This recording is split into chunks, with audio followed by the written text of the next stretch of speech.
샬롬 샬롬 샬롬 샬롬 샬롬. 하나님 사랑합니다. 여러분 주 안에서 사랑합니다. 네, 나를 사랑하는 자가 나의 사랑을 이길 것이다 라고 말씀하죠. 17절에 보면 I love those who love me 이렇게 말씀하고 있습니다. 우리가 세상에서도 사랑하게 되면 서로 사랑을 더 위해주고 사랑하게 되죠. 이렇기 때문에 당연한 이치입니다. 나를 사랑하는 자들이 나의 사랑을 당연히 입겠죠. 나를 간절히 찾는 자가 당연히 또한을 만날 것입니다.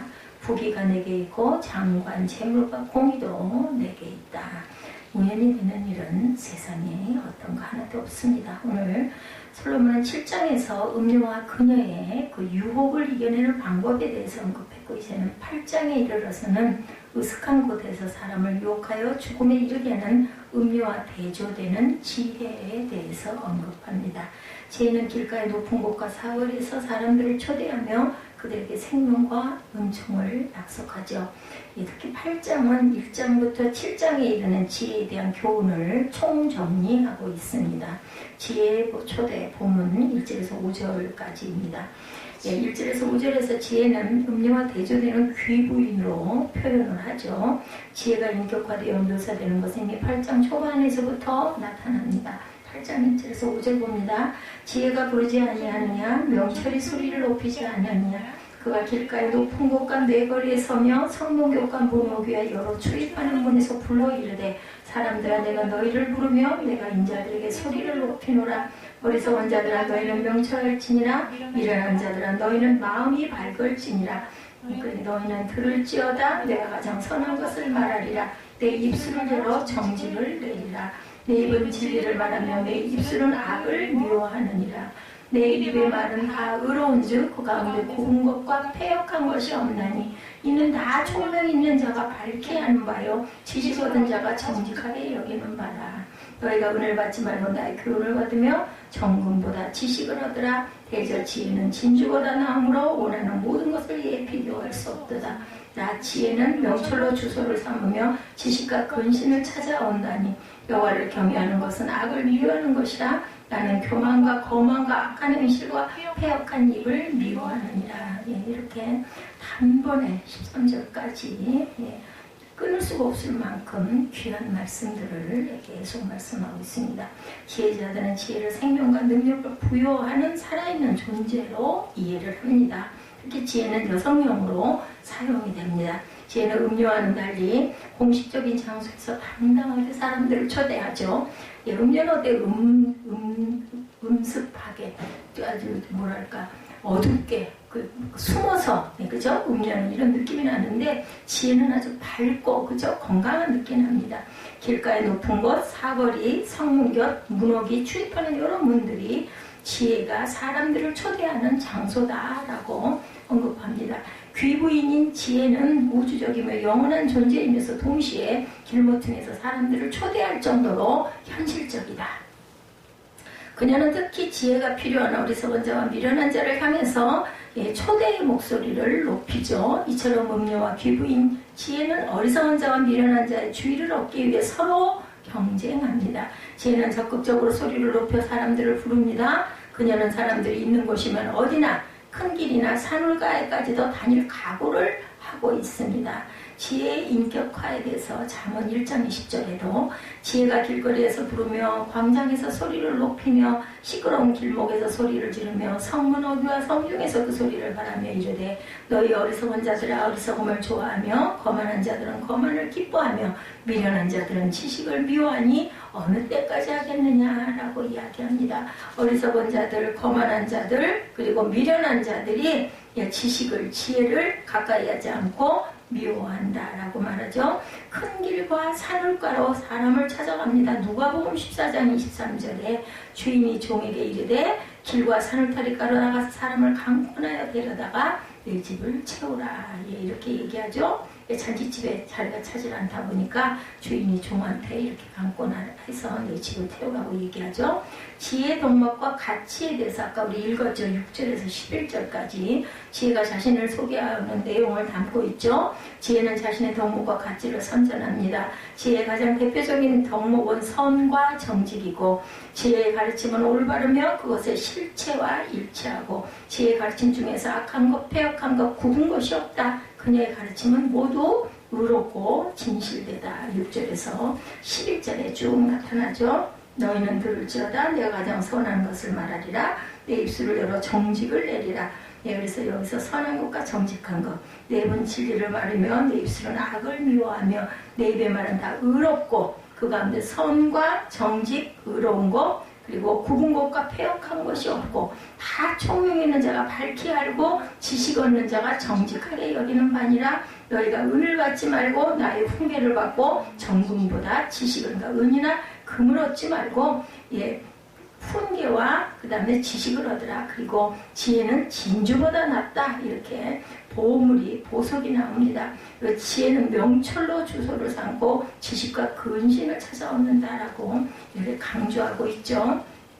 그러므로 그녀의 가르침은 처음에 언짢게 들릴 수도 있다. 그러나 지혜의 가치는 시간의 흐름에 따라 점차 드러납니다. 지혜의 말은 꿀을 떨어뜨리며 기름같이 매끄러워 처음에는 매혹적으로 보이지만 결국은 죽음과 사망으로 이끄는 음녀의 말과는 다르다. 지혜의 말은 처음에는 언짢아 보일지라도 결국은 은이나 금이나 진주나 정금보다도 나은 이익과 결과를 가져온다. 사실 지혜가 주는 이익은 지상적인 것에 그치지 않고 세상의 어떠한 것으로도 비교할 수 없는 놀라운 가치가 있습니다. 지혜는 은금, 진주가 주지 못하는 것까지도 제공하죠. 그런 보석, 그런 은이나 금이나 보석 같은 거는 순간이고 잠깐입니다. 시간이 지나면 허무하고 그것보다 또 다른 것을 우리가 추구하게 되죠. 우리가 지녀보면 압니다. 음녀의 말의 시작과 끝에 대해서 잠언 5장 3, 4절에 증거합니다. 대저 음녀의 입술은 꿀을 떨어뜨리며 그의 입은 기름보다 미끄러우나 나중은 쑥같이 쓰고 두날 가진 칼같이 날카로우며 그의 발은 사지로 내려가며 그의 걸음은 수월로 나아가나니 그는 생명의 평탄한 길을 찾지 못하며 자기 길이 든든하지 못하여도 그것을 깨닫지 못하느니라. 중요한 거는 우리가 실수하고 잘못할 수는 있어요. 근데 깨닫지를 못하는 게 아주 절망이고 사망입니다. 그렇지만 믿음이 있고 은혜가 있는 자들은 잘못하지요. 똑같이. 그래도 깨닫습니다. 내가 잘못했구나. 돌이킵니다. 금은 진주보다 나은 지혜의 이익에 대해서 잠언 20장 20절 21절인가요? 나는 정의로운 길로 행하며 공의로운 길 가운데로 다니나니 이는 나를 사랑하는 자가 재물을 얻어 그 곳간에 채우게 하시니라. 잠언 20장 21절인가요? 그의 지식으로 깊은 바다를 갈라지게 하셨으며 공중에서 이슬이 내리게 하셨느니라. 내 아들아 완전한 지혜와 근신을 지키고 이것들이 내 눈 앞에서 떠나지 말게 하라. 20장인가 봐주세요. 잠언 20장 21절인지 제가 이거 표기를 잘못했는지. 잠언 20장 21절 맞나요? 네. 처음에 속히 잡은 사람은 마침내 복이 되지 않으면 자기 아비나 어미를 저주하는 자는 아니네요. 너는 악을 갖겠고 20장 20절 그의 지식으로 20장 20절 자기 아비나 어미를 저주하는 자는 그의 등불이 휘방 중에 꺼짐을 당하리라. 이거는 다른데 내 아들아 완전한 지혜와 근신을 지키고 8장에도 8장 20절도 다르고 20절 21절로만 나와 있어서 나중에 찾아보죠.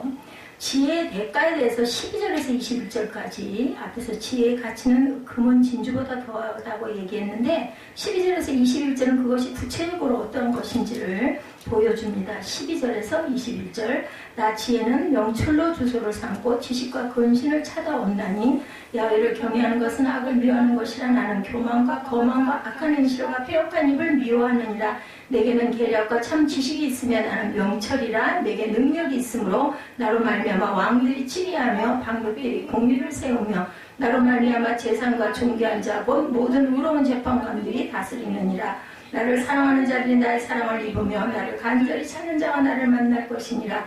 부귀가 내게 있고 장관 재물과 공의도 그러하니라.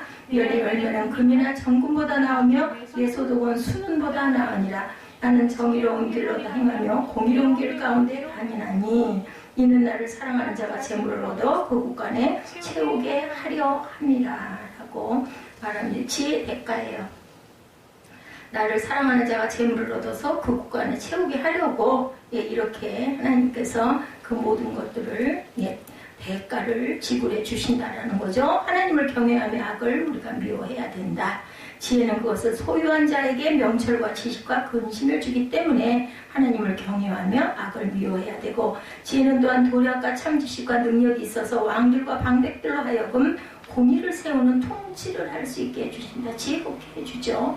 지혜는 누구에게나 유용한 것이지만 특히 지혜를 찾는 자들과 그녀를 사랑하는 자들만이 소유할 수 있다. 지혜가 여성형으로 나타나죠. 지혜를 소유하게 되면 또한 부귀, 장관, 재물 등을 얻게 된다. 지혜는 사람으로 하여금 물질적인 재산을 관리하는 능력도 갖추게 하므로 항상 자기 곳간을 채울 수 있게 된다. 특히 우리는 지혜의 소득을 논함에 있어서 물질적인 것보다는 정신적이고 영적인 것이 우선임을 기억해야 된다. 지혜의 능력에 대해서 전도서 7장 19절입니다. 지혜가 지혜자를 성읍 가운데 있는 10명의 권력자보다 더 능력이 있게 하느니라. 영적인 것과 물질적인 것의 올바른 순서에 대해서 마태복음 6장 33절에 그런즉 너희는 먼저 그의 나라와 그의 의를 구하라. 그리하면 이 모든 것을 너에게 더하시리라 말씀합니다.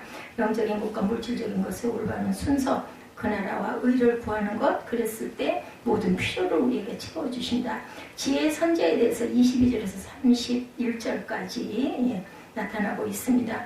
3장 19절에서 20절에 언급된 지혜와 창조의 관계가 8장 22절에서 31절에 더욱 구체적으로 명확하게 제시됩니다. 특히 8장은 지혜가 창조 이전에 선제했음을, 미리 있었음을 강조합니다. 지혜의 선제와 창조 사역은 말씀이신 예수 그리스도와 매우 밀접한 관계를 가집니다. 하나님은 창조 이전에 지혜를 가지셨고 세우셨고 낳으셨습니다. 위의 세 단어는 신학적으로 문제를 가진 단어들이지만 예수 그리스도와 관련되어 그의 선지를 설명하기 위해 특별히 선별된 단어임을 우리가 알아야 된다. 창조 이전에 예수께서는 지혜를 가지셨고 세우셨고 낳으셨다. 비록 지혜가 그리스도를 가리키는 것이 아니라 하나님의 속성을 의인화한 것이라는 주장도 있긴 하지만 성경 전체의 가르침을 고려해보면 지혜는 곧 그리스도님이 분명하죠. 진리이시죠. 예수 그리스도가. 그래서 그리스도의 선제 요한복음 1장 1절입니다. 태초에 말씀이 계시니라. 이 말씀이 하나님과 함께 계셨으니 이 말씀은 곧 하나님이시라. 말씀이 진리죠. 만물보다 먼저 나셨습니다. 골로새서 1장 15절입니다. 그는 보이지 아니하는 하나님의 형상이시오 모든 피조물보다 먼저 나신 이시니라고 증거합니다. 지혜와 창조에 대해서 33절에 증거되어 있습니다. 우리가 읽은 데가 어디까지 읽었죠? 8장 14절부터 읽을까? 내게는 계략과 참 지식이 있으며 난 명철이라 내게 능력이 있으므로 나로 말미암아 왕들이 치리하며 방백들이 공의를 세우며 나로 말미암아 제사장과 종교하자고 모든 의로운 재판관들이 다스리느니라. 나를 사랑하는 자들이 나의 사랑을 입으며 나를 간절히 찾는 자가 나를 만날 것이니라. 부귀가 내게 있고 장관 재물과 공의도 그러하니라. 내 열매는 금이나 정금보다 나으며 내 소득은 순은보다 나으니라. 나의 정의로운 길로 행하며 공의로운 길 가운데로 다니나니 이는 나를 사랑하는 자가 재물을 얻어서 그 국간을 채우게 하려 함이라.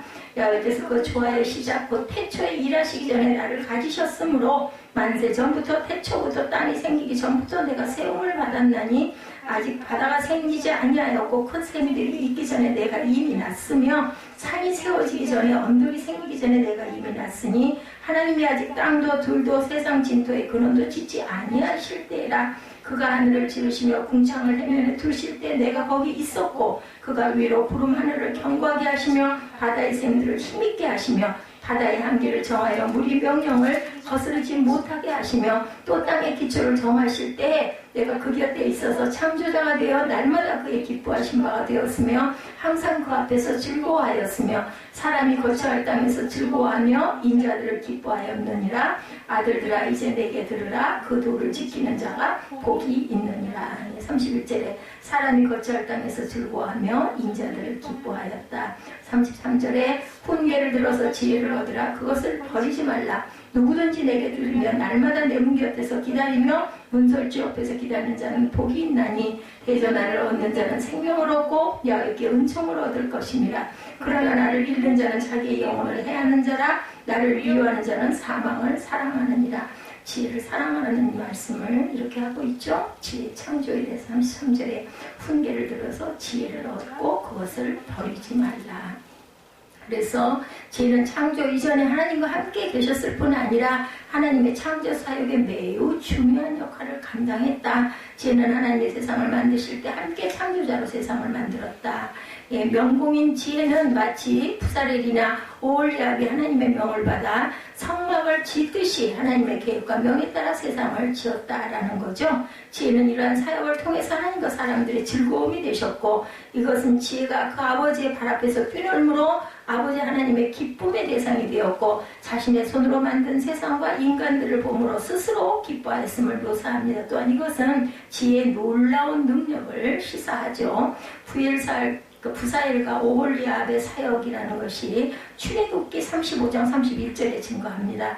하나님의 영을 그에게 충만하게 하여 지혜와 총명과 지식으로 여러 가지 일을 하게 하시되 이렇게 증거되어 있습니다.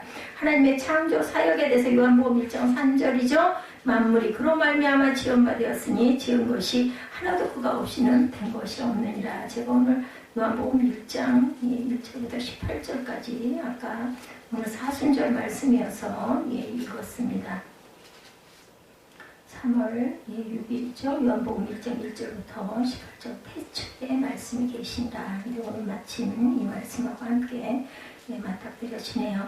지혜의 요청과 약속에 대해서 35, 6절에 대저 나를 얻는 자는 생명을 얻고 야곱의 은총을 얻을 것임이라. 그러나 나를 잃는 자는 영혼을 해하는 자라. 나를 미워하는 자는 사망을 사랑하는다. 사망에 빠진다는 거죠. 이상과 같이 스스로를 소개한 지혜는 다시금 사람들에게 자신을 소유하라고 이렇게 요청합니다. 지혜는 먼저 사람들에게 자신을 듣고 지키고 얻어서 버리지 말고 들으며 기다리라고 요청하고 이렇게 해서 지혜를 얻는 것은 생명을 얻는 것이고 하나님의 은총을 얻는 것이다. 지혜가 약속하는 복은 바로 생명과 하나님의 은총이고 그 창조 사역에 비추어볼 때 그 약속이 결코 헛되지 않은 것을 확신할 수가 있고 이런 지혜를 잃거나 미워하는 것은 자기 영혼을 해하며 사망을 사랑하는 행위다. 사망으로 달려가는 거죠. 죽음이고 사망입니다. 즉 지혜를 얻으면 생명과 은총 거부하면 해와 사망을 얻게 된다. 지혜 버리는 자의 죽음에 대해서 잠언 5장 23절입니다. 그는 훈계를 받지 아니함으로 말미암아 죽겠고 심히 미련함으로 말미암아 혼미하게 되느니라. 이것도 같은 말씀을 하죠. 그래서 지혜가 제공하는 유익은 정말 대단하다. 오늘 결론이죠. 그러나 우리는 지혜보다 하나님 자신을 더욱 귀중하게 여깁니다. 하나님 안에 지혜가 포함이 되니까요. 그죠? 한 부분입니다. 지혜가 주는 생명보다 하나님 자신을 아는 것에 더 큰 중요성을 두어야 되겠죠? 하나님을 아는 것이 곧 영생이죠. 요한복음 17장 3절에 영생은 곧 유일하신 참 하나님과 그가 보내신 자 예수 그리스도를 아는 것이니라. 지혜자는 그리스도이시기도 하지만 그리스도 안에 속한 지혜이기 때문에 전체를 알기 위해서 우리가 예수 그리스도를 더욱 귀하게 여겨야 된다. 그래서 하나님을 사랑하는 자에게 주시는 축복은 나를 사랑하면 내가 너를 사랑하겠다라고 말씀을 하죠. 나를 사랑하면은 사랑하는 자들이 나의 사랑을 잊는다. 똑같은 말씀이죠. 나를 사랑하면 내가 또한 너를 사랑하겠다. 누가 공부하라고 해서 하는 공부는 정말 재미가 없습니다. 뭐 하라고 해서 싫은 걸 억지로 하려고 하면 능률도 오르지 않고 싫습니다. 신앙도 마찬가지라고 생각을 합니다. 한 달 동안 성경을 읽고 일기를 쓰는 이유는 자신의 내면 세계에서 어떤 각성이 있어서 예수님과 동행하는 삶을 살고 싶다는 마음으로 이렇게 뭐 잠언을 읽고 시편을 읽고 일기를 쓰고 거기서 또한 의미를 부여하고 기뻐하게 됩니다. 만약에 예수께서 우리에게 다가오시면 억지로 매주일 예배를 드리게 하고 하기 싫다는데 매일 새벽 일찍 일어나 예배를 드리라고 하면 예배 시간 정말 즐거움이 될까? 그죠? 은혜를 받지 않으면 정말 안 됩니다. 이거는 성령 하나님께서 저와 여러분의 은혜를 주시니까 예배를 드리게 되고 날마다 새벽에 일어나게 해주시고 기도의 자리로 불러주시고 오히려 그 새벽 예배 시간이 은혜의 시간이라고 고백을 하고 감사를 드리게 됩니다. 특히나 새벽 예배는 아무나 다닐 수는 없습니다. 초등부, 중고등부 이런 그 선생님들 정말 대단하지만 영화부, 유아부 선생님들 저는 그건 죽었다 깨나도 저는 못할 것 같아요. 정말 그 애들 막 안고 함께 그 예배를 드리고 그 베이비시팅하는 이런 큰 중대형 교회감 이런 분들 많이 있습니다. 예배 시간에 부모님과 떨어져서 이제 예배를 드려야 되니까 아이들이 울면 안 되기 때문에 떨어뜨려 놓죠. 그러면 낯을 가리는 애들은 우니까 막 그 선생님들이 업고 안고 얼레고 유모차 끌고 나가고 교회를 서성거리는 모습 정말 기가 막히죠. 이거는 정말 은혜가 아니면 할 수가 없습니다. 젊은 부부에게 예배를 드리게 하려고 주일 아침에 일찍 나와서 본인이 먼저 하나님께 예배를 드리고 그렇게 다른 사람도 예배 드리게 돕는 것이 하루 이틀도 아니고 억지로 할 수 있는 일은 아니죠. 은혜 받지 않으면. 성령 하나님께서 우리 마음속에 은혜를 주시고 역사하셔서 일어나는 사역입니다. 주차 사역도 마찬가지죠. 뭐 지하가 그렇게 따뜻하고 뭐 괜찮으면 좋은데 겨울에 굉장히 춥습니다. 그런데 또 특히나 장로님이나 뭐 회장님이나 사장님 이런 나이 드신 분들이 그 붉은 그 방망이 들고 불빛 있는 방망이 들고 주차를 하고 주차를 대신해 주기도 하고 그러다 또 시비가 붙어서 막 욕을 먹기도 하고 이럽니다. 기가 막힌 그 사회에서는 위치해 있는 그런 분들도 이렇게 막 방한복 입고 하시는 거 저도 여러 번 많이 봤습니다. 이 어려운 사역을 하시는 분께 성령 하나님께서 섬기는 마음을 주셨고 건강도 주셨고 은혜도 주셨기 때문에 그 사역을 감당하지 억지로는 아마 한두 번은 할 수 있을 거예요. 근데 계속해서 할 수는 없죠. 뭐든지 억지로 하는 것은 정말 힘이 듭니다. 재미없고 고통스럽습니다. 그런데 성령 하나님께서 은혜 주시면 그 어려운 사역이 기적같이 기쁨이 되고 감사가 되고 은혜가 되죠. 신앙성장 캠페인도 누가 억지로 시켜서 하면 재미가 없습니다. 성령 하나님의 도우심과 강권하심을 얻어서 해야 캠페인이 유익이 되고 예수님과 동행하는 지혜를 얻게 됩니다. 세상이 알아듣는 지혜와 세상이 알 수 없는 지혜를 우리 한번 봅니다. 잠언의 특징 중 하나는 하나님을 안 믿는 일반 사람들도 쉽게 이해가 되는 말씀들이 대부분인데 잠언의 내용을 살펴보면 악인과 어울려 지내지 말아라. 잠언 1장 10절에서 15절에 이렇게 증거합니다. 너에게 해를 끼치지 않는 사람을 비난하지 말고 난폭한 사람의 행위를 본받지 말라 이렇게 말하죠. 잠언 3장 30절에서 31절에 보면 사람이 내게 악을 행하지 아니하였거든 까닭없이 더불어 다투지 말며 포악한 자를 부러워하지 말며 그의 어떤 행위도 따르지 말아라 말씀합니다. 음란한 여인을 멀리하라고 잠언 5장 8절에 증거합니다. 부지런하게 살아라. 잠언 6장 6절에서 8절에 덕이 있는 여인은 존경을 받고 부지런한 남자는 재물을 얻는다. 잠언 11장 16절에 정직하게 살아라. 잠언 11장 6절과 11절에 보면 정직한 자의 공의는 자기를 건지려니와 사악한 자는 자기의 악에 잡히리라. 11절에는 성읍을 정직한 자의 축복으로 인하여 진흥하고 악한 자 입으로 말미암아 무너진다 이렇게 말씀합니다. 벌컥 화를 내는 사람은 미련하다고 잠언 12장 16절에 증거합니다. 그러니까 벌컥 화나는 사람 보고는 아이고 저 미련한 사람 속으로 그리고 웃으면 좋을 것 같아요. 그러면 참 참을 수 있지 않을까. 또 내가 벌컥 화를 냈다가 어이구나 미련한 자가 벌컥 화를 낸댔지 이 생각을 하면은 그죠 우리가 좀 멈출 수 있지 않을까. 미련한 자는 당장 분노를 나타내거니와 슬기로운 자는 수욕을 참는다라고 얘기하네요. 부드러운 대담은 화를 가라앉히지만 그죠? 과격한 말은 노를 일으킵니다. 오히려 더 노하게 되죠. 이기적인 자는 자기만 생각하고 어리석은 자의 입술은 분쟁을 일으킨다. 잠언 18장 1절입니다. 무리에게서 스스로 갈라지는 자는 자기 소욕을 따르는 자라 온갖 참지혜를 배척한다고 말합니다.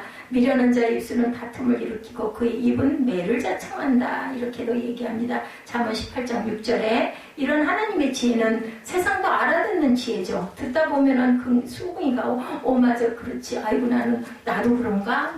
나를 얼른 비교해 보게 되죠. 벌컥 벼랑간에 화를 낼 때. 그런데 세상이 알 수 없는 지혜, 하나님의 지혜가 있습니다. 그 대표적인 말씀이 그리스도는 하나님의 능력이요 하나님의 지혜다. 이런 말씀 같은 거는 보통 사람은 알아듣기가 이해하기가 굉장히 모호해요. 오직 부르심을 받은 자들에게는 유대인이나 헬라인이나 그리스도는 하나님의 능력이요 하나님의 지혜니라 이런 말 이해하기 어렵습니다. 세상에 속한 사람은 이 말씀을 읽기는 읽는데 그 문구가 정확히 무슨 의미인지 알지 못합니다. 왕으로 선지자로 제사장으로 오셨던 하나님의 아들 예수님은 이 세상에 있는 감추인 비밀이요 하나님의 구원의 지혜 자체, 이 얘기도 이해하기가 어렵습니다. 그래서 성경의 내용은 세상 사람도 함께 읽고 깨달을 수 있는 드러난 진리와 세상은 알지 못하고 오직 택한 하나님의 자녀들만이 은혜를 많이 받으면 받을수록 감추인 비밀로 구성되어져서 그것을 깨닫게 됩니다. 그런 특별한 은혜를 받은 사람들은. 그렇죠? 그래서 고린도전서 2장에서 이런 말을 합니다. 6, 7절에 보면 그러나 우리가 온전한 자들 중에서 지혜를 말하노니 이는 이 세상의 지혜가 아니요 또 이 세상에서 없어질 통치자들의 지혜도 아니요 오직 은밀한 가운데 있는 하나님의 지혜를 말하는 것으로 곧 감추어졌던 것인데 하나님의 우리의 영광을 위하여 만세전에 미리 정하신 것이라 이렇게 증거하고 있습니다. 이 말씀에 의하면 지혜가 여러 종류가 있다. 이 세상의 지혜, 통치자들의 지혜, 그리고 하나님의 지혜가 있다는 겁니다. 하나님께서 하나님을 사랑하는 자에게 주시는 가장 큰 축복은 하나님을 아는 지혜, 하나님을 섬기는 지혜, 하나님 자리에 들어가는 지혜를 주신 축복이다. 그래서 우리는 섬김이 정말 그 하나님의 은혜 안에 들어가는 것인데 그것을 싫어해요. 그것을 은혜 받지 못한 사람들은 내가 왜 그걸 해야 돼? 교회 와가지고 왜 힘들게 그런 일을 왜 내가 해야 돼? 이런 얘기를 하죠. 참 안타까운 일입니다. 그리고 하나님의 나라에 들어가는 지혜, 그것이 바로 우리에게는 가장 큰 축복. 이 하나님의 지혜는 이 세대 통치자들이 한 사람도 알지 못하였나니 만일 알았더라면 영광의 주를 십자가에 못 박지 아니하였으리라 라고 얘기하죠. 이 말씀에 의해서 하나님의 지혜는 세상에서 가장 뛰어나다고 하는 통치자들조차도 알지 못했던 지혜다. 오직 하나님의 성령으로 이것을 우리에게 보이셨으니 성령은 모든 것 곧 하나님의 깊은 곳까지도 통달하시느니라. 고린도전서 2장 10절 말씀, 우리가 잘 아는 말씀이죠. 하나님의 성령으로 이것을 우리에게 보이셨으니 성령은 모든 것 곧 하나님의 깊은 것까지도 통달하시느니라. 그런 하나님의 지혜를 보잘것없는 저와 여러분에게 성령으로 보이시고 깨닫게 해주셨다라고 말씀합니다. 그 결과 우리가 세상에 알 수 없는 하나님의 마음과 하나님의 구원 계획을 알게 되고 우리를 하나님을 섬기며 사는 지혜로 지혜 좋은 자로 살게 해주시고 그리고 말씀하시죠. 또한 고린도전서 2장 12절에 보면 우리가 세상의 영을 받지 아니하고 오직 하나님으로부터 온 영을 받았으니 이는 우리로 하여금 하나님께서 우리에게 은혜로 주신 것들을 알게 하려 하십니다. 그 결과 사람이 하나님의 구원과 지혜에 대해서 말하지만 그것은 사람의 지혜가 아닌 성령께서 가르쳐 주신 것이다 라고 말씀하면서 오직 영적인 일은 영적인 것으로 분별한다라고도 말씀하죠. 고린도전서 2장 13절에 우리가 이것을 말하거니와 사람의 지혜가 가르친 말로 아니하고 오직 성령께서 가르치신 것으로 하니 영적인 일은 영적인 것으로 분별하느니라. 죄를 회개하고 성령으로 거듭나 예수님을 주님으로 고백하고 하나님께서 하나님을 사랑하는 자에게 주시는 지혜를 풍성히 받아 누리고 전하기를 주님의 이름으로 축복합니다. 두 번째 잠언 말씀의 요지는 뭔가 그러면 이 시간에 하나님께서 주시는 지혜를 가지고 오늘 본문을 읽어봅니다. 오늘 본문은 뭐라고 그래요? 8장 17, 8절이었었죠. 나를 사랑하는 자들이 나의 사랑을 잊고 나를 간절히 찾는 자가 나를 만날 것이라. 부귀가 내게 있고 장관 재물과 공의도 그러하다라고 말합니다. 나는 누구예요? 지혜죠. 하나님을 사랑하는 자에게 주시는 축복이다 보니까 여기서 나를 하나님이라고 답할 수도 있는데 그 답은 정답이 아닙니다. 게다가 오늘의 본문 요한복음 14장 21절 말씀 때문에 나를 예수님으로 보여지는 기도하는데 그건 정답이 아니죠. 잠언 8장 17, 8절에 나오는 나는 지혜입니다. 나 지혜는 명철로 주소를 삼고 이렇게 말하죠. 지식과 근신을 얻었다. 12절에 보면 이렇게 말씀합니다. 나의 계명을 지키는 자야 나를 사랑하는 자니 나를 사랑하는 자는 내 아버지께 사랑을 받을 것이요 나도 그를 사랑하여 그에게 나를 나타내리라 라고 말씀을 합니다. 요한복음 14장 21절에 여기서 나는 여기서는 예수님이에요.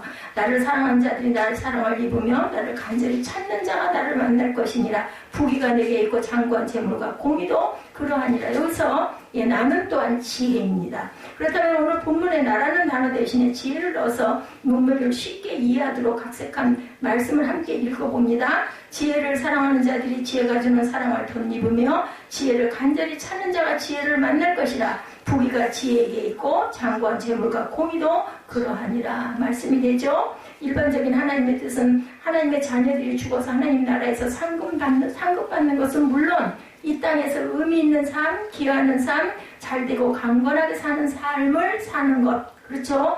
물론 하나님으로부터 특별한 사명이 주어져서 하나님의 자녀임에도 불구하고 어려움을 겪고 살아가는 그런 경우도 있습니다. 그런데 그런 분들조차도 하나님의 뜻 안에서 잘된 삶을 살아갑니다. 결국은 이와 같이 하나님의 일반적인 뜻은 하나님의 자녀인 그리스도인들이 죽어서 천국 가는 것은 물론이고 그리스도인들이 이 땅에서 잘되고 강건하게 사는 것이다. 내 영혼이 잘된 같이 내가 범사라고 그랬어요. 범사에 잘되며 강건하기를 내가 간구한다고 말씀합니다. 기도한다. 그러한 하나님의 마음이 기도죠. 요한 3서 1장 2절이죠. 자, 사랑하는 자는 내 영혼이 잘된 같이 내가 범사에 잘되고 강건하기를 내가 간구하노라. 기도한다. 하나님의 명령을 지켜서 산 자에게 주는 상급. 에베소서 6장 3절에도 나타납니다. 이로써 내가 잘되고 땅에서 장수하리라. 장수한다는 건요, 오래 사는 것만 얘기를 하는 게 아니에요. 복받고 오래 사는 것이 장수죠. 먼저 요한 사도의 편지에 보면 자신이 이렇게 기도하고 있음을 성령에 의해 기록해 놓습니다.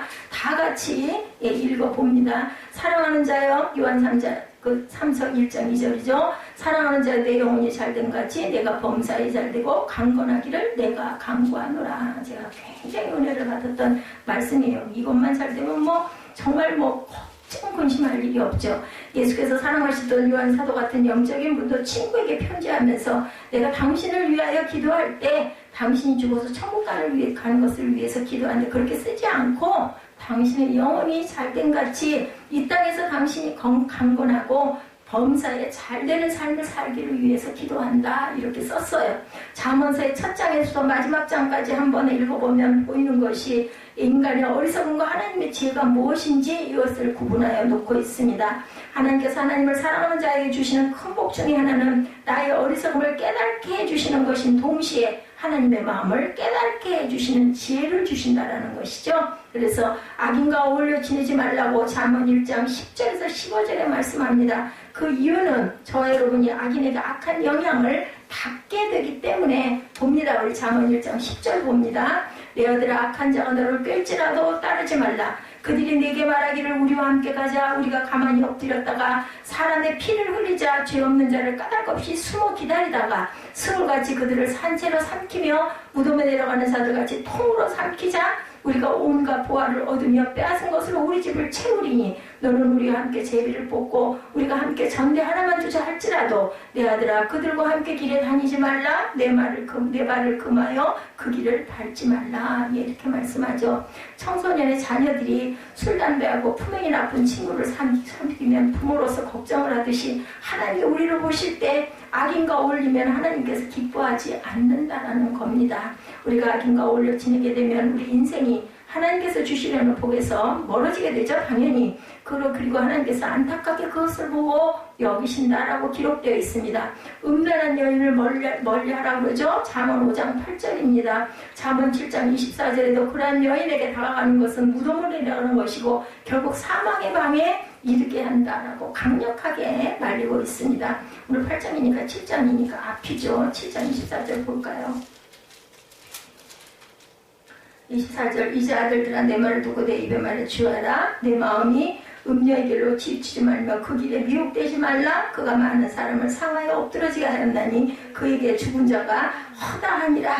그의 집은 스올의 길이라 사망의 방으로 내려간다라고 말씀하고 있죠. 이기적인 자는 자기만 생각하고 어리석은 자는 자기의 입술은 분쟁을 일으킨다라는 것을 모른다. 하나님의 자녀가 음란한 여인을 이렇게 가까이 하면 우리 인생이 하나님께서 주시는 복에서 멀어지게 되고 하나님께서 안타깝게 여기신다라는 거죠. 잠언 15장 1절에도 말씀합니다. 부드러운 대답은 화를 가라앉히지만 과격한 말은 노를 불러일으킨다. 벌컥 화를 내는 사람은 아까 우리 읽었죠. 미련하다고 12장 16절에 말씀합니다. 이기적인 자는 자기만 생각하고 어리석은 자의 입술은 분쟁을 일으킨다. 잠언 18장 1절에서 6절입니다. 지혜가 부르지 아니하느냐, 명철이 소리를 높이지 아니하느냐, 너희는 들을지어다. 내가 가장 선한 것을 말하리라. 내 입술을 열어 정직을 내리라. 이렇게 18장 1절과 6절에 이렇게 말씀합니다.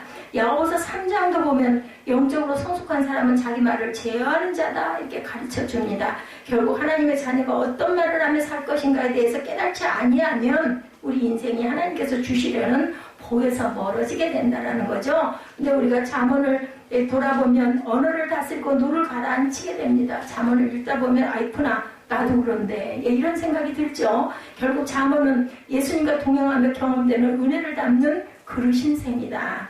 덕이 있는 여인은 존경을 받고 부지런한 남자는 재물을 얻게 된다. 잠언 11장 16절에 이렇게 말씀하죠. 그래서 잠언은 우리가 필독을 하면서 그 뜻을 깊이 한 번씩 묵상하면 정말 우리가 하나님의 그 지혜 안에 사는 지름길을 더욱더 깊이 알고 우리의 그 삶의 모습이 조금씩은 달라질 수 있을 것 같아요.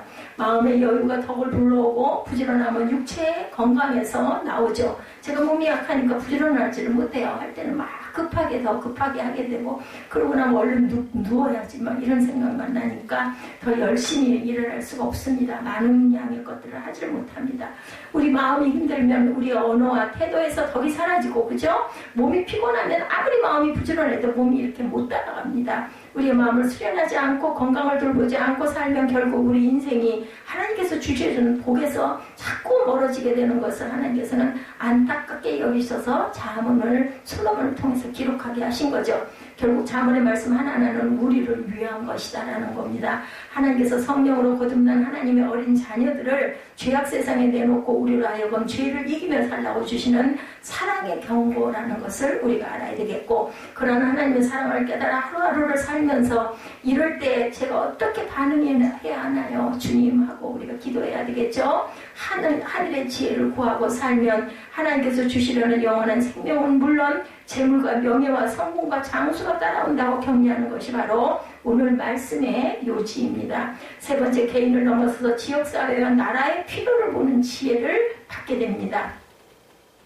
도울 수 있는 여력이 있다면 우리가 도와야 되겠죠. 교회에서 해야 할 일이 그런 일입니다. 하나님께서 가르쳐 주신 지혜, 성경은 말씀하죠. 궁핍한 자에게 호의를 베푸는 것은 그를 지으신 분을 공경하는 것이다. 잠언 14장 31절에 이렇게 말씀을 합니다. 10월 3일 지난 그 개천절, 그 3월 1일 3일절 우리 이런 그 나라의 공휴일들 대개들은 아이들은 요즘 청소년들은 특히 그냥 공휴일만 보지 그 날의 의미 같은 건 별로 보질 않습니다. 1990년 10월 3일이 동독과 서독이 분단 41년 만에 통일이 된 특별한 날입니다. 동독과 서독은 같은 언어를 사용하는 같은 민족임에도 불구하고 공산주의와 민주주의의 이념에 의해서 동서로 나뉘어서 41년 동안 서로 적으로 여기며 살았어요. 마치 우리나라 같아요. 그죠? 1953년 6.25 전쟁을 마치고 남북으로 갈려 서로 적으로 여겨서 사는 것과 흡사합니다. 우리 나라는 지금 거의 70여 년 동안을 이렇게 나뉘어 있죠. 그런데 서독에 빌리 브란트라는 수상이 1969년에 취임하면서 자기 나라가 예전에 침략했던 폴란드를 찾아가서 전쟁 희생자의 비석 앞에 무릎을 꿇는 사죄를 했다고 합니다. 그리고 동독을 방문해서 동독과 서독이 같은 민족인데 우리가 서로 죽고 죽일 이유가 없다. 우리는 더 이상 공산주의 민주주의라는 이념에 따라 전쟁하지 말자 이렇게 설득을 했다고 그래요. 그 결과로 동독과 서독은 1974년 두 나라가 서로의 체제를 인정하는 협약을 맺고 그 바탕 위에 꾸준히 두 나라가 통일을 향해서 노력을 해서 마침내 1990년 10월 3일 통일 동독을 선포했다는 거죠. 우리 개천절이네요. 10월 3일이면. 그 바탕 위에 꾸준히 두 나라가 이렇게 16년 만에 귀한 결실을 맺습니다. 지금 우리 민족에게는 이전에 없었던 엄청난 변화가 일어나고 있어요. 한마디로 우리 민족이 공산주의, 민주주의 이념을 뛰어넘어 민족 통일로 나아가느냐 아니면 열강의 이권을 못 이겨 그래서 우리 민족만 여전히 이념을 따르는 분단국가로 남느냐 이런 기로에 서 있습니다. 한국인이라면 누구도 조국 통일을 반대하지 않지만 통일을 이루는 방식에 대한 견해와 이득이 갈려서 어려움이 많다고 하죠. 주 예수를 믿으라 그리하면 너와 네 집이 구원을 받으리라. 사도행전 16장 31절 말씀입니다. 우리가 이러한 때에 나와 내 집이 구원을 받는 신앙을 넘어서서 민족의 구원 또한 바라볼 줄 알아야겠죠. 이러한 때 하나님께서 우리 민족에게 주시는 지혜를 깨달아야 될 때라고 생각합니다. 그리스도인으로서 가장 먼저 우리가 알아야 하는 기본적인 하나님의 지혜는 세상 모든 나라와 열방을 다스리고 운영하시는 분은 누구? 하나님이시다라는 것을 믿는 지혜입니다. 실제로 성경은 온 세계가 하나님의 소유이고 그 나라와 민족을 주관하시는 분은 하나님이시라고 말씀을 하죠. 시편 22편 28절입니다. 나라는 여호와의 것이요 여호와는 모든 나라의 주제이심이로다 라고 말씀합니다. 하나님께서 땅과 물의 경계를 정하시고 민족을 멸하기도 하시고 흥하기도 하시며 둘러나는 민족을 하나가 되시게 하시는 분도 하나님이시죠. 예, 시편 74편 17절에도 땅의 모든 경계도 주께서 세우셨고 여름도 겨울도 주께서 만드셨다라고 말씀하고 있습니다. 하나님의 손 안에서 막대기가 둘이 하나가 되듯이 두 민족이 하나가 되어 그들이 다시는 두 민족이 되지 아니하며 두 나라로 나누어지지 아니할지어다라고 말씀합니다. 대부분의 에스겔입니다. 에스겔 37장 22절에 하나님의 손 안에서 막대기 둘이 하나가 되듯이 두 민족이 하나가 되어 그들이 다시는 두 민족이 되지 아니하며 두 나라로 나뉘지 아니할지로다. 그 이스라엘도 다윗 시대 그 이후에 솔로몬 이후로 그죠? 유다와 이스라엘로 나뉘었죠. 이렇게 두 민족이 하나가 되어야 된다. 대부분의 그리스도인들은 매일은 아니더라도 조국의 통일을 위해서 많이 기도합니다. 하나님께 통일을 기도해온 자들로 남북 통일에 대한 그 시도가 정치권에서 일어날 때 더욱 힘써 기도하는 것이 지혜이고 더욱 넓은 마음을 갖는 것이 또한 우리의 지혜다.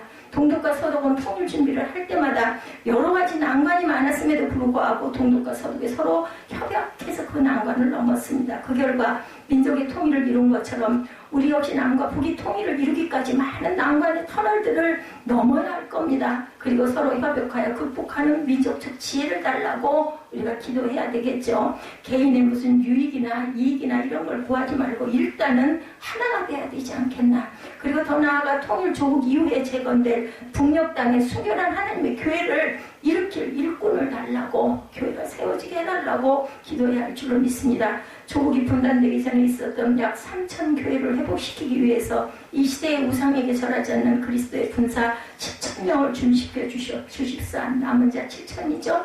하나님께서 하나님을 사랑하는 백성들에게 주시는 큰 축복 중에 하나는 평안입니다. 평안을 너에게 주리니 말씀하죠. 전쟁과 기근과 질병이 없이 평안한 삶을 누리는 백성이 복된 백성인데 코로나 바이러스로 인해서 많은 평안들이 깨졌어요. 이럴 때일수록 우리는 평안하기 위해 기도해야 되고 찬송해야 될 줄 믿습니다. 얼마나 그 바이러스들이 없을 때 우리는 그냥 매일 일상을 아무렇지도 않게 살았어요. 당연히 매일매일이 그냥 이렇게 있으려니 이어지려니 이런 일이 있으리라고는 아무도 짐작을 못했습니다. 소원하기를 잠언을 읽고 묵상하며 하나님을 사랑하는 지혜를 얻어서 평생 하나님을 섬기며 살아가야 되겠죠. 그리고 하루하루 예수님과 좋은 동행을 하는 삶을 살아야 할 줄로 믿습니다. 하나님께서 사랑하는 자에게 주시는 지혜로 말미암아 감사와 치유와 부귀와 장수 그리고 명예가 우리 삶 가운데 풍성해야 될 줄로 믿습니다. 1861년 미국에서 내전의 남북전쟁이 있었죠. 미국 북군의 지도자는 공화당의 16대 대통령 우리가 잘 아는 아브라함 링컨이었고 미국 남부 7개주 연방으로 연합한 남부연합군의 지도자는 로버트 리 사령관이었습니다. 1860년 미국의 북쪽과 남쪽은 서로 이해관계가 달라서 일어난 남북전쟁이었죠. 북부는 상공업을 중심으로 제조업이 발달되었습니다. 북부 링컨 대통령과 공화당은 노예제도를 반대합니다. 그러나 남부는 목화재배로 거대한 농장을 이루다 보니까 여기는 많은 노예가 필요했어요. 링컨이 대통령 당선 이후 한 달 후에 1861년 4월 12일 남북전쟁이 일어납니다. 북부는 링컨의 당선으로 공화당이 유리했지만 남부에는 전쟁에 능한 로버트 리 장군이 있었어요. 장군이 전쟁은 더 잘하겠죠. 그죠? 링컨보다. 북부에는 로봇들이 장군처럼 유능하고 훈련된 군인이 없어서 전쟁 초기에는 싸울 때마다 북군이 패배를 합니다. 링컨 대통령은 전쟁 중에 매일 두세 시간씩 눈물로 하나님께 기도합니다. 링컨은 백악관을 기도실로 만든 대통령이기도 하죠. 오늘날 링컨이 기도실에서 기도하고 나오는데 참모가 링컨에게 걱정스럽게 말합니다. 대통령님 걱정입니다. 대통령님도 눈물로 기도하고 람부의 로봇들 이 장군도 눈물로 기도한답니다. 하나님도 고민이 많으시겠습니다. 좋구죠? 하나님께서 과연 누구의 기도를 들어주실까요? 이렇게 그 참모가 얘기합니다. 그때 링컨 대통령이 이런 기가 막힌 대답을 했어요. 난 하나님이 우리 편이 되어달라고 기도하는 것이 아닐세. 나는 우리 북군이 하나님의 편에 서게 해달라고 기도하는 것일세. 저는 이 기도의 이 코멘트를 굉장히 깊게 귀하게 여겼습니다. 우리는 대개는 그러잖아요. 하나님 내 편 되어 주옵소서. 당연히 우리 우편에 계시는 하나님이시니까 내 편이실 줄 믿겠지만 내가 기도할 때 하나님 내 기도 들어주세요 얘기하죠. 근데 내 기도가 하나님이 원하는 기도가 되게 해주세요 하고 기도해야 되겠구나 하는 그런 저는 감동을 받았습니다. 우리 북군이 내가 하나님 편에 서 있는 그러한 자가 되게 해주세요. 하나님은 언제 어디서나 하나님께 속한 자의 편이 되시겠죠? 그래서 찬송을 받으시는 하나님, 다윗이 하나님을 찬송하는 근거는 이스라엘 백성들이 성전에 올라갈 때마다 이런 시편을 고백했던 이유는 보면은 하나님의 은혜가 점점 깨달아져서 하나님께서 우리의 찬송을 온전히 받아주옵소서 하고 기도하는 거죠. 하늘 양식 먹여주옵소서 하고 기도합니다. 나의 갈 길 다 가도록 예수 인도하시니 하고 기도합니다. 지금까지 지내온 것 주의 크신 은혜라 한이 없는 주의 사랑 어찌 이리 말하겠습니까? 라고 기도합니다. 감사하다라고 기도하죠. 그리고 하나님께 이끌려 평생 주만 말하며 어려울 때 힘주시고 언제나 지켜주시는 크신 사랑 믿는 그 반석 위에 내가 서리라. 이렇게 우리가 감사하고 찬양하고 기도합니다.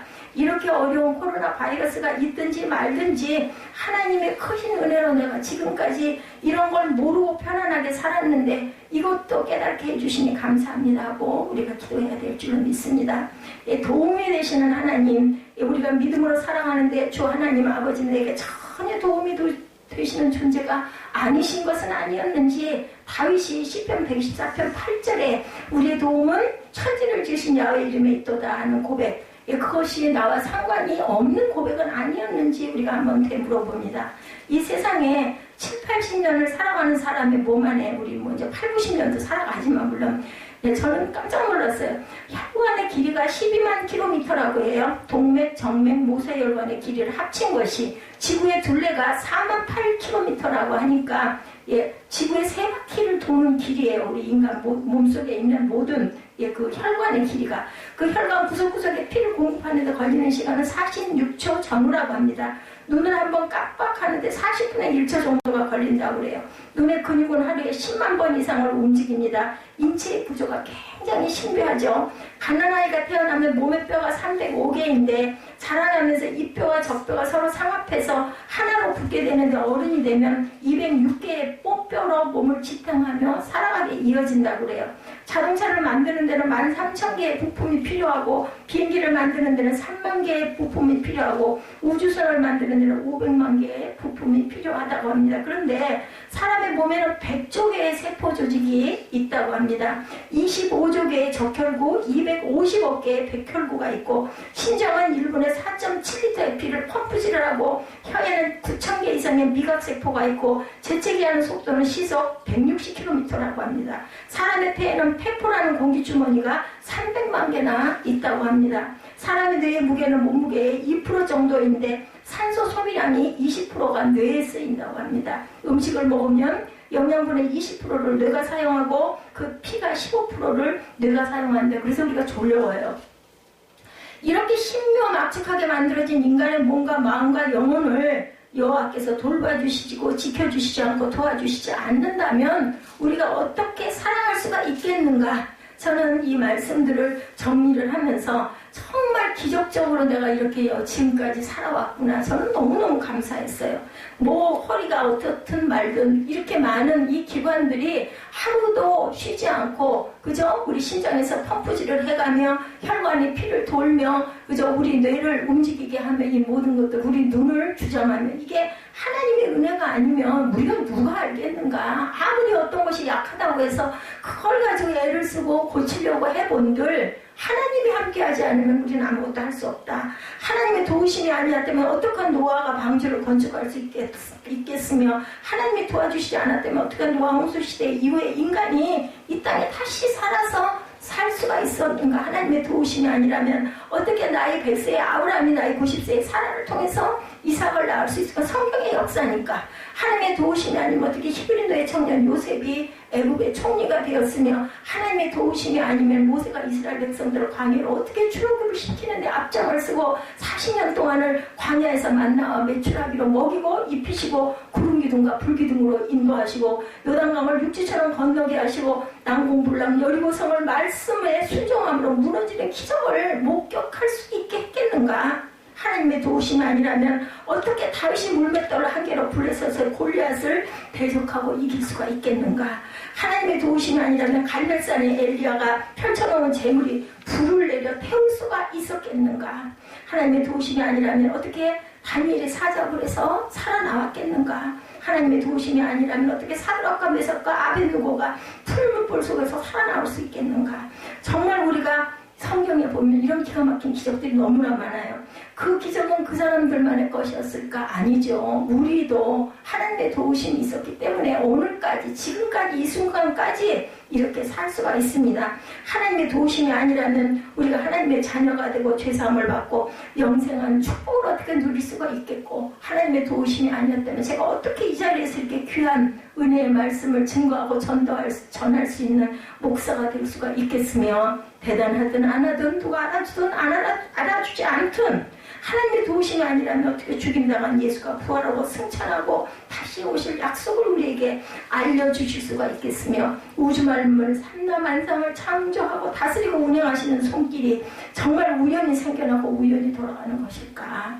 예, 만든 예 손길이 없이 우리 생활 공간에 저절로 탄생된 물건은 아무것도 없습니다. 그러므로 그를 찬송하고 나를 도우신 천지를 만드신 택한 자의 편이 되어 주시고 나를 사랑하는 자가 내가 내 사랑을 입으리라고 말씀하시는 오늘 잠언의 말씀처럼 하나님의 도우심이 있기 때문에 우리는 앞으로도 승리하고 살아갈 수 있으며 코로나 바이러스 이까짓 거 아무것도 아니고 그저 좀 답답하고 좀 행동 반경에 지장을 받는다 할지라도 한 달여만 그냥 꿋꿋하게 우리 묵묵하게 일상 할 것들을 열심히 하면서 마음의 평강을 깨뜨리지 않도록 유지하면서 강건하게 지켜나가고 주님께 감사하다 보면 이 모든 것들은 다 지나갈 것이다. 왜? 하나님을 사랑하는 자가 내 사랑을 입을 것이라고 오늘 17절에 말씀하고 있죠. 나를 사랑하는 자들이 나 사랑을 입으며 나를 간절히 찾는 자가 나를 만날 것이라. I love those who love me and those who seek me find me. 이렇게 말씀하고 있습니다. 염려하고 걱정할 것 아무것도 없죠. 거기에다가 더해서 18절에 부귀가 내게 있고 장관 재물과 공의도 그러하니라. with me야 riches and honor and ruin wealth and prosperity 하고 말씀합니다. 이 말씀 다른 거 다 그만두고 하나님이 하시지 아니하시면 거꾸로 우리가 본다면 어떠한 것도 정말 기가 막히게 잘 될 것 같은 것도 하나님이 한번 틀으시면 하나님을 사랑하지 않고 하나님을 인정하지 않고 주님의 말씀 지혜를 우리가 믿고 가지 않는다면 어떤 것도 그저 물거품 한낱 그저 헛것이 되어버리는 안개가 되어버린다는 것도 또한 우리가 깨달아 아는 악에 가까이 가지 않는 음료를 가까이지 않는 이 진리를 가까이 하는 지혜자가 되시는 저와 여러분 되시기를 주님의 이름으로 축복합니다.